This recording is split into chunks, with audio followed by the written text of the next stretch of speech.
Okay, so part three of this week's content is around some struggles over gender in the scene that I've been doing research in. So, in terms of the background of what I'm talking about here, just before I started doing the interviews for this project, there about a year before, I think, a book was released called Noise in My Head: Voices from the Australian Underground, written by Jimmy Kritzler, who's been in a number of bands throughout the past decades, really, in Australia, and been part of this scene himself. And the book was released in Melbourne. It's a really kind of beautiful book. You know, it's got a nice dust jacket, and it basically profiles 50 bands. Kritzler wrote some kind of introductions to each of the bands and the stories of them, and then it features kind of interviews with some of the people in the bands.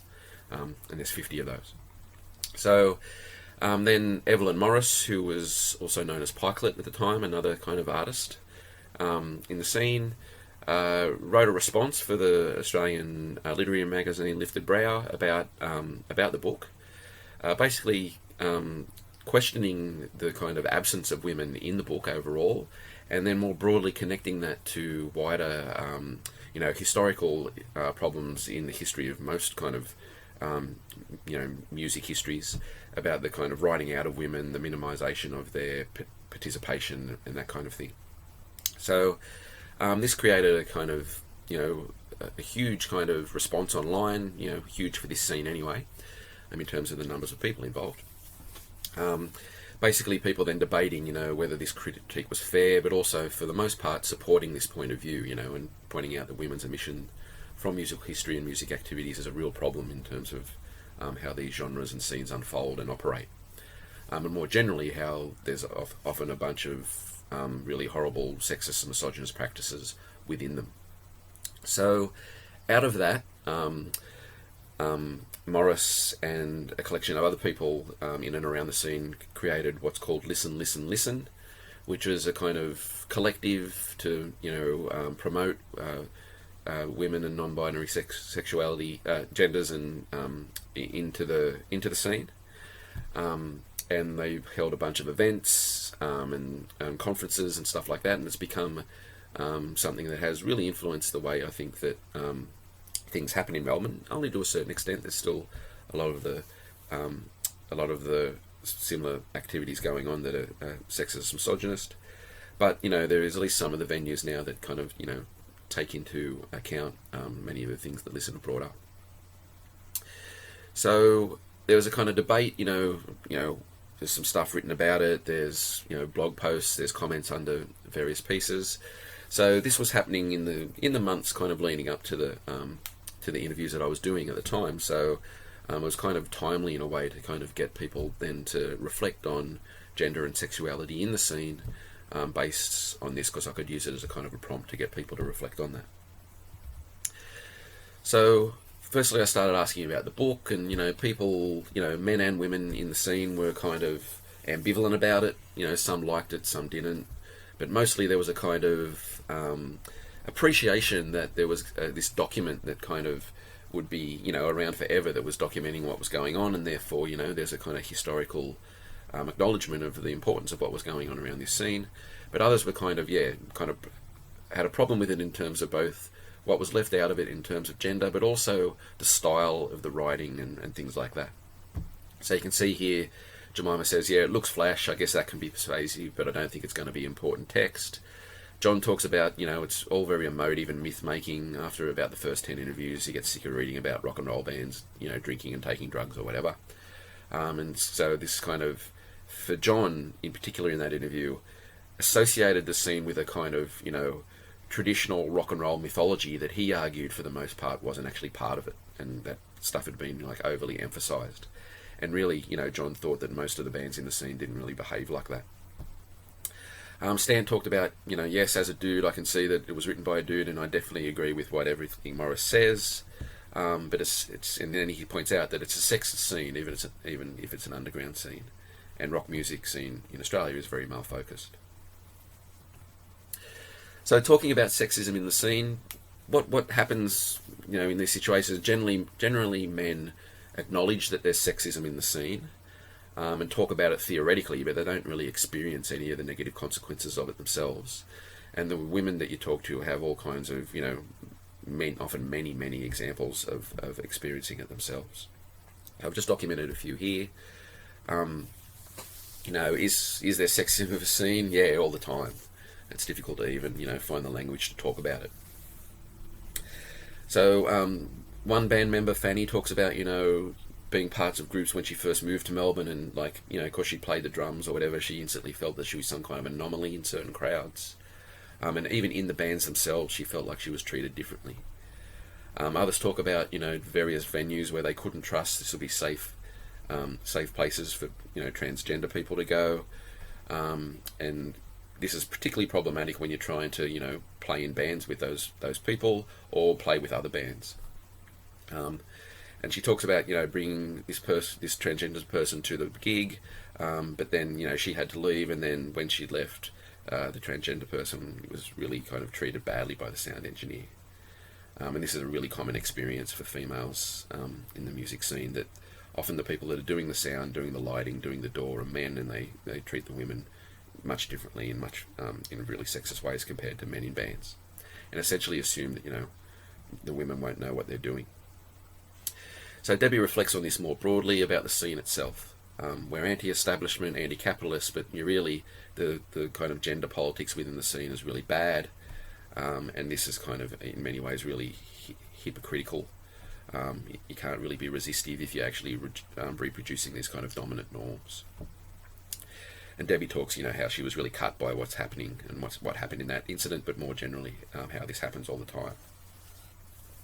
Another specific example that actually garnered quite a reaction online was when Jemima was playing in her band at a kind of small festival, where the review, was asking, why she doesn't smile on stage. And again, this is a really common thing that was directed towards women in bands, that they, apparently meant to provide some kind of performance that, pleases the men. But what happened here after that review was posted, that there was an instant kind of, negative reaction to the review, and a whole bunch of kind of criticising of that. And again, this is here how kind of, I suppose, some emancipatory social change happens, that, people in the scene call it out, and then hopefully the scene can kind of, progress it somewhat. So Jemima reflects on that. It was a bad review.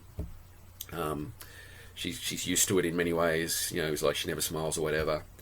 If she didn't know about it, a friend texted her, but because she avoids reviews now because of that kind of stuff. And then, she kind of gives some reasons of why she does that. She doesn't smile on stage for heaps of reasons. She shouldn't really have to give these reasons, let's face it. She's shy, she doesn't really care. She's trying to stay focused because she's trying to do things that are often outside of her technical abilities. Now, that's a really important thing there, because, the very essence of punk is for people just to kind of do it yourself, get up and do it. You don't have to be some kind of classically trained musician to take part in these things. She had half a dozen reviews that were people like she never smiles, so she just kind of stopped reading them. Men never get asked that question. So, she talks about here that, it's clear that people expect a very specific performance from females on stage, specific kind of engagement, but she was really kind of heartwarmed. Found heartwarming the response and the support she got after that, and felt good about, at least the reaction, and maybe going forward that things might change. There's also a kind of real problem in terms of actual physical confrontations at gigs in particular. So punk gigs can be quite, generally violent in terms of kind of moshes and stuff going on in really confined spaces. So Debbie talks about, earlier in this she talked about how that's one of the reasons she got into punk, but she argued there's some bands in particular that create a real macho atmosphere that almost encourage violence and encourage kind of really misogynist attitudes towards women. This particular kind of Australiana punk she talks about that's kind of came up recently, where they kind of pretend to be ironically kind of, macho and stupid, but really they say that she's pointing out that it's just a kind of, performance to just continue being like a macho sexist idiot. So what's interesting here about that, she talks about men in this punk scene. Again, this is men that be kind of meant to have leftist politics and be relatively resistant to dominant norms, are acting like footy players or skateboarders with a high testosterone, and kind of feels like there's rape culture going on at these gigs. So she now avoids those things, and she talks about other times where she once played, and one of the reasons for that is she played a gig where, this guy basically wouldn't let her out of the room unless, you are not leaving until you kiss me. I'm not going to let you. And she was just like, I will kill you. Now, she's in a bind here as well because of kind of a punk ethic, because punks don't like the cops. She says, I'm not a cop caller. I would literally take someone sawing my head off to call the cops. She hates cops, so it's never really in my head to tell somebody. But what actually do you do about these kind of basically sexual assaults if you don't want to call the cops? She says the first thing was to go tell her mates and go punch their heads in. I don't know whether that actually happened or not. So then kind of I asked people to reflect on the rise of Listen, as a way of kind of maybe hoping that these kinds of incidents can be minimised and there can be education about what goes on, and hopefully, gigs can get more safe. And she talks about, how there was a lot of people talking and not enough about doing. Fanny talks about that. But they also talked about how Listen seemed to be making a difference, that after that Facebook post, after Listen started, that there was a kind of sense that there was women across the scene, what Fanny described as unionising, and that the gigs, some gigs and some places in particular were making efforts to have more gender equal gig lineups, employ people to do the sound and stuff like that weren't just the same old men, and actually try and improve the situation. So while it hasn't reached parity, and it still hasn't, and probably won't for ages, there was a kind of acknowledgement, at least, that there was some good things going on here. So there was one gig in particular that was organised by Listen, where Debbie talks about that, it felt like in the room that people were just allowed to be themselves, being allowed to be themselves in this space, not having to control their bodies or, be small or try and avoid, being, sexually assaulted or just generally annoyed by men in the room. The men, she says, in that situation were sitting on the outsides apologising for bumping into people. You can just see that it was shifting. So again, there was a kind of an effective shift in the room at this kind of Listen organised gig. In terms of the kind of the relations and in the scene in terms of authenticity and kind of gaining a voice, Debbie talks about being in the scene for like 5 years, and it's only in recent times that she's kind of felt that she's been, I suppose, confident enough or has a legitimised position to be able to kind of, have a kind of bigger voice and have some influence on what's going on. So she feels now she's not, I'm not just allowed to participate, but to create the scene, choose how it should be and what it should look like. And she refers to some of the men that I was talking to in the interviews earlier on. So when she meets those guys in the bar, we're talking about who should be playing that show, what records are important, what opinions are good, whether somebody should or shouldn't do whatever. She feels that her opinion is increasingly relevant and listened to.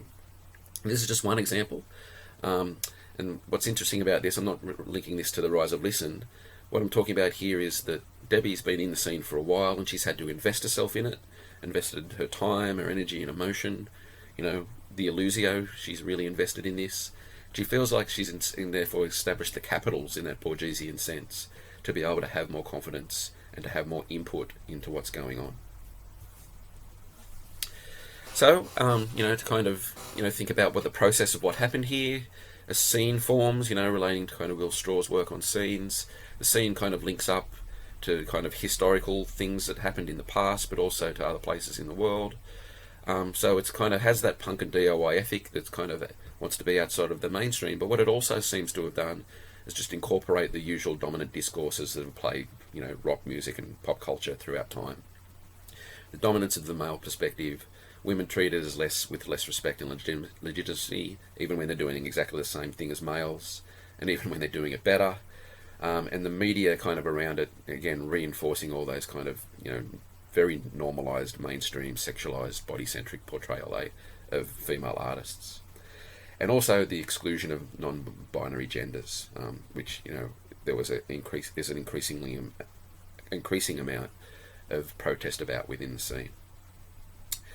At the same time, while that was kind of developing, the scene's kind of, starts to get a bit of buzz, and some of these bands, really highly critically endorsed, and not just in Australia, by kind of, well thought of music presses all around the world. The book comes out documenting what was going on, but again, the book seems to leave out a lot of stuff that people think's important, including, the participation of women. um, creates a reaction, and creates the Listen Collective, and there's a kind of organisation that then goes on that hopefully has permanent consequences in terms of wider acceptance, participation, legitimacy of genders and sexualities that aren't just straight white males. Again, I would relate these kind of struggles to the that Borgesian notion of struggle. These kind of are the everyday things in terms that are really important for our everyday lives and the meaning of our lives, but they're also important in terms of then how things can change and how also sometimes they stay the same. So in this broader sense, fields have doxa, and like this scene, if you want to think about it as a field, it kind of imported those kind of doxas of being dominated by males, but like all kinds of different people are investing in it, and that's how things change.